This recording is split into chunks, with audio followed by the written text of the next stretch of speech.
This is just above the dam. Because the Gold Ray Dam raised 30 feet of head above the normal river level, it created a vast expanse of backwaters surrounded by wetland habitat to an extent not found anywhere else along the course of the Road River. The Jackson County Comprehensive Plan referred to the backwaters of Gold Ray Dam as a good example of a local environment which has been designated as a natural area. It continued, determinations of the relative value or significance of various natural areas can only be made after thorough research and analysis. At present, such areas as the backwaters of the Gold Ray Dam can be cited as bona fide areas of high significance. The environmental assessment that was prepared prior to the removal of the Gold Ray Dam also discussed the sloughs. The backwater behind Gold Ray Dam is used for canoeing and kayaking, with few powerboats using the area and opportunities for wildlife viewing, blackberry harvesting, and quiet and solitude in a natural setting. The area is a desirable location for canoeing. Habitat conditions created by the Gold Ray Dam have made this large riparian area popular among the birding community, both for the large number of birds and the number of different bird species. The area is also appreciated for the ecological diversity present. This makes it an ideal location for educational investigations of natural history, including ecology, zoology, and geology. Here we're approaching the mouth of Bear Creek, where many salmon swim upstream to spawn. And here's an osprey in her nest. I don't see any young yet, so she's probably still brooding on her eggs. According to Oregon Natural Areas, the backwaters of Gold Ray Dam were bayou-like with an intricate maze of channels and sloughs densely clothed with vegetation. There are at least 3 distinct plant communities or habitat types. This diverse riparian site provides excellent wildlife habitat. The most notable species include nesting ospreys and northern bald eagles, and a great blue heron colony with 34 active nests. Here's the great blue heron taking off down the river in search of something to eat.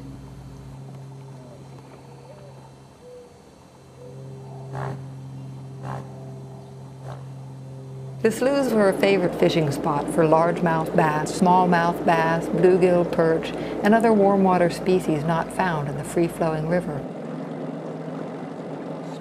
Here's another osprey flying overhead. If you look closely, you can see that he's carrying a fish in his talons.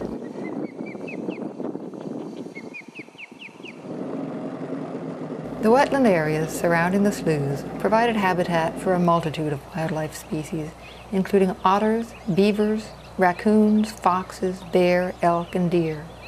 The western pond turtle, though listed as a threatened species in Oregon, was a common sight in the Kelly Slough, sunning themselves on a log or rock.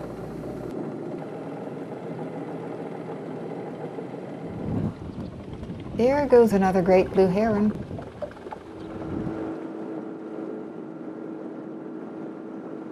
This was just a beautiful place to take a boat ride through the river and among the sloughs.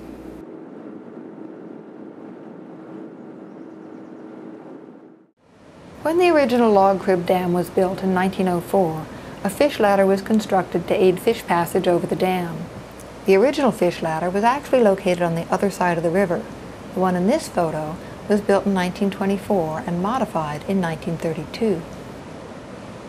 This photo was taken in 1941 when they were preparing to build the new dam. You can see the now dry fish ladder between the construction platform on the left and the log crib dam on the right. In this photo, taken later that year, the new dam construction is complete. The construction platform is still there to the left of the dam, and between them you can see a glimpse of what remains of the old fish ladder running right under the newly constructed dam. To the left of the construction platform, you can see the new fish ladder that was built in 1941. That fish ladder was significantly upgraded or possibly rebuilt 20 years later and remained in use until 2010. In 1942, the Oregon Game Commission installed a fish counting station at the Gold Ray Dam. There had never before been a fish counting station on the Road River, and it was first put in commission on April 22, 1942. An article in the Medford Mail Tribune read, Two men sat atop the fish ladder about to make history. They stared at a white board placed underwater and alongside the ladder's base, waiting for a big shadow to dart by. One shadow, one spring Chinook salmon. Later on, the Oregon Fish and Wildlife Commission built a small shack atop the fish ladder to protect the fish counters from the elements while they were counting salmon. In 1968, the shack was replaced with a concrete chamber with 2 underwater viewing windows and a metal airlock door. For the next 24 years, fish counters would sit in the chamber counting fish for 8 hours a day, 5 days a week. The weekly estimates were based on extrapolations from the 40-hour data. In 1992, a video camera was installed for 24/7 fish surveillance. This was the only fish counting station ever to be located on the Rogue River and provided valuable empirical data for the Oregon Department of Fish and Wildlife about fish migration patterns for 68 years. It was last used on October 11, 2010, when the dam was breached during the demolition process.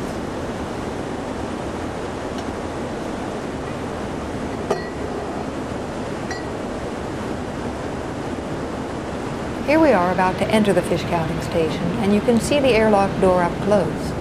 This is actually the same kind of door that they use in submarines. Now we're entering the chamber. And the fish that you see here have already ascended the fish ladder and are waiting their turn to go through the narrow opening where they'll be counted. This is the inside of the fish counting station. And this is the video camera that records fish passage 24 hours a day. It's pointed at a white screen behind the viewing window, which makes it easy to see the fish when they pass by. Over here is where the fish are waiting. There's a gate that prevents them from going around that screen, and there's a canvas curtain hanging above the water level with a rubber flap on the bottom that prevents them from jumping over the grate.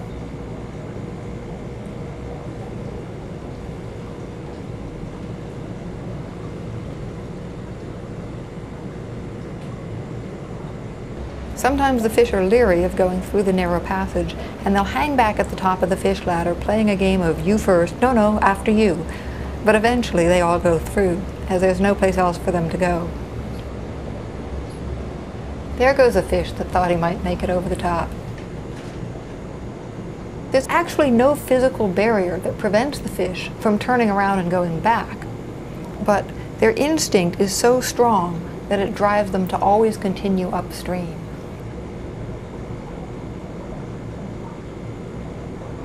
You notice there's a lot of algae and seaweed on both the viewing windows and the white screen that the fish pass in front of.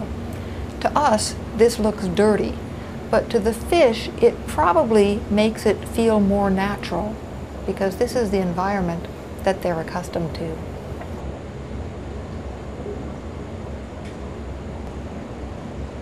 Here we see the top of the fish ladder from above the dam, where the fish emerge after passing through the counting station. And here it is from the other side.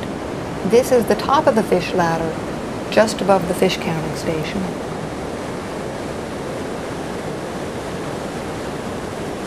This is Peter, who works for the Department of Fish and Wildlife, and he's cleaning seaweed off the metal grates that prevent the fish from swimming around the other side of the screen.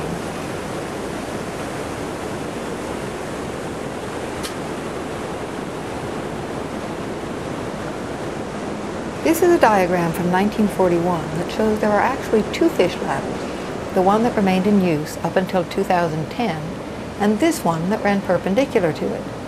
This one has not been in use for many years, and it isn't clear why they built 2 of them. Perhaps it was to provide an alternate passage for fish during maintenance operations. In the background, you can see the fish ladder that was actually in use.